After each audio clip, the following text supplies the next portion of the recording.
Hi guys, and welcome to your daily tarot reading for Wednesday, the 27th of May. It's a pleasure to be with you today. I'm using the original Rider-Waite deck. This is an amazing deck that most of the other tarot decks are based on. So I'm a big fan of this deck, and I'm also a big fan of the Radiant Rider-Waite deck, which is an updated version of this. And they take all of these dark black lines. You see the Taurus there, but it's really it's unclear. They tidy up all those lines and they add bright colors. So this version is just updated. If you're a tarot beginner, learn this deck. Take my course, by the way, on the website, gregoryscott.com. I make it really easy, and I've had some really good feedback. People have started their own channels after taking my tarot course. Because I simplify things, and the course is based on this kind of tarot deck. The only deck that deviates from this system is the Thoth Tarot, because Aleister Crowley, he did his own magic Golden Dawn thing, and he came up with his own meanings, which sort of are similar, but not, they differ a little bit. But the ultimate fundamental, building blocks of the tarot is this deck. So if you're going to start anywhere, start with the skeleton key so you can access all the other decks. Most of the decks that are being published these days are based on the Rider-Waite model, and there's nothing wrong with that, because if it ain't broke, don't fix it. And unless you have some sort of channeled insight, and this is for all the people who are thinking of making their own decks. If you've been thinking, I've been getting these downloads in my dream, and I'm an artist, and I've been getting these messages for a completely new tarot deck or a new divination system which isn't out there already, and I'm mentioning it now today, then that's not a coincidence, because I never mentioned that, okay? So if you are someone who's getting downloads, or you feel like someone's knocking on your head saying, hello, let me in, I want to channel some info, then please look at that and listen to it.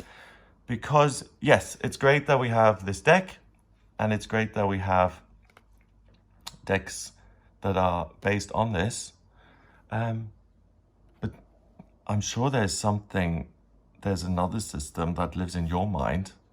This is not the be-all and end-all of divination systems. It's one divination system, and we're the adults who use these.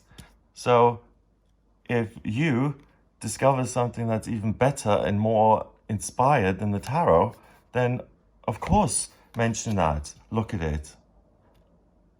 If it's one of them wonderful decks like the Morgan Greer or the Gilded Tarot, the ones that are really famous, then it needs an outlet, and it adds something to the divination system. Some people feel more comfortable with this, other people feel more comfortable with the Thoth Tarot. Horses for courses. Anyway, this is the Rider-Waite answer to the question, what is Wednesday, the 27th of May about? And we have the Six of Pentacles, we have the Seven of Cups in reverse, and we've got the World. The Six of Pentacles is an opportunity card when it comes to money and your circumstances. You could see two beggars,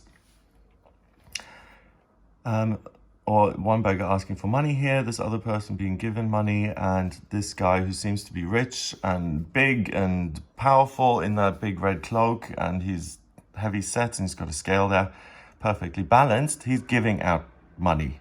So what's interesting is that this is balanced and he's giving money away. So where's the person he stole money from? Or where's the thing that he's making up for? Because if everything's balanced and he's giving money away, then he must have taken money from something, correct?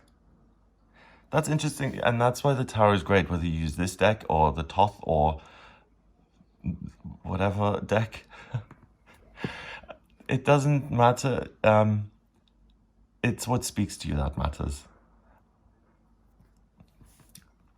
So, Six of Pentacles. You have the opportunity to make things right in a practical way. And I never usually get the association of guilt or what did I do to have to give this money away. I've never received that message before. So there's something that's inflamed in your mind, in your heart, that you feel guilty about in a practical sense. And if you try and make up for that one thing, or you feel strongly that you have to make amends for this one thing in the past that you got wrong, and that will completely rebalance you and fulfill you. It can do. It can do. It really does. Making amends to people you've hurt in the past and going and saying, for example, let's say you are addicted to heroin and you're kicked out of the home and you live with a friend who gives you a job, and your addiction gets out of control and you steal not only from your parents and family, but from your friend for money to maintain your habit. And then years later you get sober and clean, and you go back to those people and you don't just say, hey, sorry, I was addicted, but you make amends for it. So if you took $500, then you actually give those $500 back. That's a practical way of rebalancing a relationship. It might also be you have been harmed in the past and someone comes to you and provides you an opportunity in the sense that they feel they've wronged you. Although in my experience, that never happens, so don't hold your breath. Have you ever had people come up to you and say, here you go, I did something really mean to you years ago. I really want to make up for that. Most people don't do it, and that's why it's a good thing to do, because it really... What would you rather? Would you rather sit there with this inflamed splinter in your head which says, I'm such a bad person. Do you remember when I stole that money? God, I'm terrible. And every time something bad happens, your mind gets that piece of evidence out and says, yes, you're bad. You stole from your friend. That $500, pay your friend that, because there are no 500 or 5,000 or $5 million in the world that are worth having that inflamed splinter in your mind, that cringe factor when you think back and it's like, oh yeah, there's evidence that I'm a bad person. When you make amends with that and you stop dreaming and faffing around, which is what this card is, this is like, oh, I want, me, my money, my power, my freedom, my beauty, all of that stuff, my wisdom, mine. What do I want today? That's in reverse, so you're not focused on the self as much. The fog clears and you're focused on achieving one thing that's going to make you feel good. And rebalancing your relationships is something that will make you feel very good today. And also, there's the potential to actually rebalance and amend relationships so that they can work. Because we have the world here. The world, perfect balance. She's totally vulnerable. She only listens to her inner self. That's how she navigates her life. And she's an instant manifestation person. She is the ultimate witch, the ultimate good witch or bad witch, or, well, there is no good or bad when you get to this level. It's just unity consciousness. So she is just one. And she's completely vulnerable. She realizes that it's her truth that gives her strength, and that it's her truth that forms and shapes the world around her.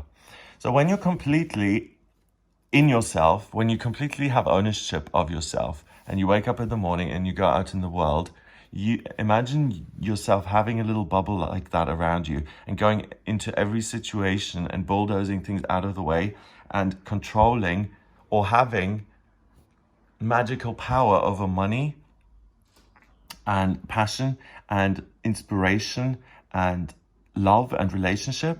And it's all because you're completely in yourself. How do I mean that? You're completely in yourself.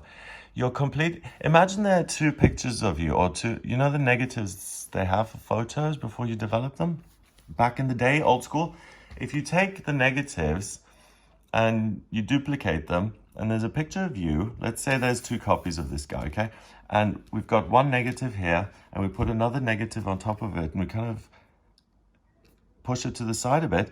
We've got two of him, but they're not quite together.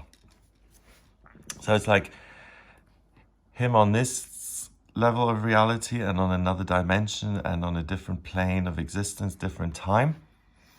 So it could be 100 different negatives lying on top of each other. And that's what we all are.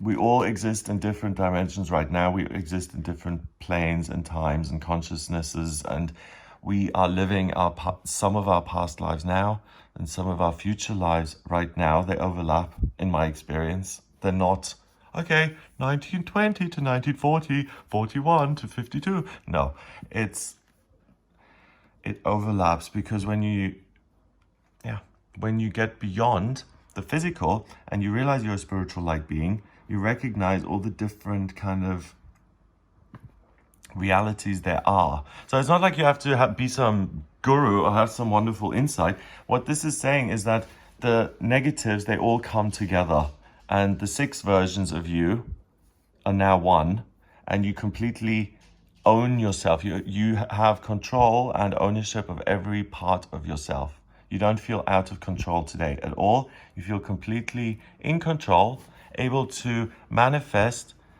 anything that you want, because you have perfect focus and you have the practical know-how to back that up. It can either be a splinter that comes in your mind and says, oh, that relationship with Sandra, that really still hurts. I'm going to call Sandra. I'm going to give the dress back that I stole last time I was over there for a barbecue. And I will have made myself vulnerable. I'll say to Sandra, listen, Sandra, I'm a kleptomaniac. I'm sorry I took your dress. And she forgives me or not. I'm willing to pay for it, the dress, blah, blah, blah. Criminal charges, restraining. Seriously, you have to take the consequences with it. You can't just say, oh, I'm sorry I stole this money from you. Please forgive me. I want to make amends. You can't be surprised if some people turn around and say, actually, that was disgraceful, whether you're an alcoholic, drunk, or addict or not. I'm never going to forgive you for stealing that £500 or dollars. And then you can't be angry about it. I mean, that's their reaction. All you can do is do your part, and the rest is up to them. And you have total focus on one area of your life. So it could be something that's painful, or you could have one area of focus that you want to manifest if you've already cleared the negative stuff. And that in itself is a good lesson. Negative thought splinters that sit in our heads stop us from manifesting beautiful futures for ourselves. Because instead of using the energy to move that way, we're moving backwards and we're sorting out relationships. So do the balancing work. Once that's done, focus on what's kind of appearing in your mind's eye, what it is you feel most passionate about, what's most important to you. It'll really come into the limelight very clearly today. And by seeing it for what it is, you immediately put that into the machine that is you, and it goes through all of the meaning-making mechanisms that you've built up and experiences that you formed in your life, and you come up with the meaning. That meaning then is like, ding, I know how to manifest everything I want because I can see clearly. And the lion and the bull and the 6 of Pentacles are going to enable me to make those lofty, wonderful, beautiful ideas that are inside of me. That's what's going to expand them into the real, actual world. So you're a magician today. You have the ability to manifest instantly just by knowing who you are, remembering who you are, and that if you have a desire, a thought, a belief, a dream, it's there for a reason, and it doesn't just have to be inside. By continuing to focus on it on the inside, you'll immediately manifest it on the outside. So instant manifestation today. I'm not going to say, it's about what can I manifest today?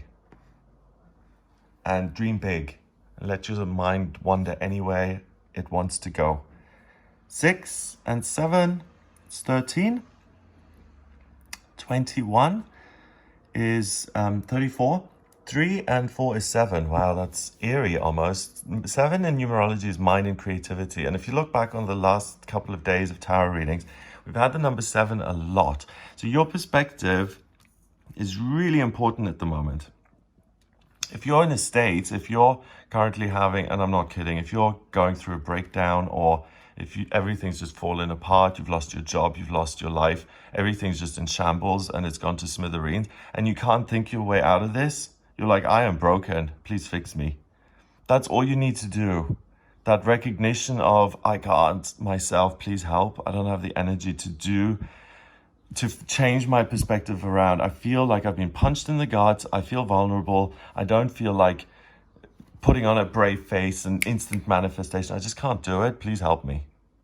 And that's all you need to do. Ask for help, ask for support, and you always have the comfort of yourself on every different dimension of every God and inner child and light being there is. You always have access to all of that instantly, wherever you are, regardless. That willingness comes through. If you can't do it by yourself, you'll be supported by these elements who will help you.